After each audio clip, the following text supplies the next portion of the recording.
सम्राट अशोक विश्व के महानतम शासकों में से एक हैं। उनका सफर एक क्रूर विजेता से लेकर एक अहिंसक और दयालु मार्गदर्शक बनने तक का है। सम्राट अशोक का जन्म 304 बीसी में पाटलिपुत्र में हुआ था। एक मौर्य राजकुमार होने के वजह से अशोक की शिक्षा तक्षशिला में बहुत ही कठोर और बहुमुखी रूप से हुई।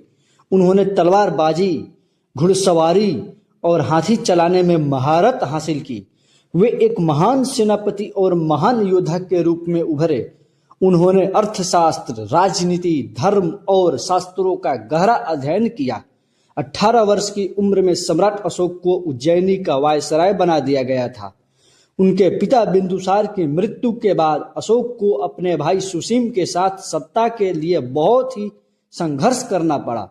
जब 269 बीसी में उनका राज्याभिषेक हुआ, उसके बाद अशोक ने 8 वर्षों में मौर्य साम्राज्य की सीमाओं को सुरक्षित किया और दक्षिण भारत में कुछ हिस्सों पर अपना कब्जा किया। सम्राट अशोक के जीवन का अंतिम और सबसे भीषण युद्ध कलिंग का युद्ध था।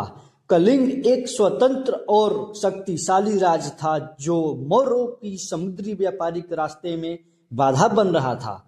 उसको जीतने के लिए सम्राट अशोक ने युद्ध किया और युद्ध जीता। लेकिन युद्ध में हुए भीषण रक्तपात, जिसमें 1 लाख से ज्यादा लोग मारे गए थे, जिसको देखकर सम्राट ने कसम खाई कि अब तलवार से नहीं बल्कि प्रेम से लोगों का दिल जीतेंगे।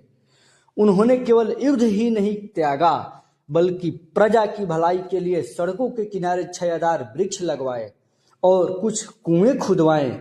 मनुष्यों और पशुओं के लिए चिकित्सालय भी बनवाए। सारनाथ का सिंह चतुर्मुख, जो आज भारत का राष्ट्रीय प्रतीक है, हमारे तिरंगे के बीच का अशोक चक्र भी उन्हीं का देन है। महान सम्राट अशोक की मृत्यु लगभग 232 बीसी में हुई। उनके बाद से ही मौर्य साम्राज्य धीरे धीरे कमजोर होने लगा।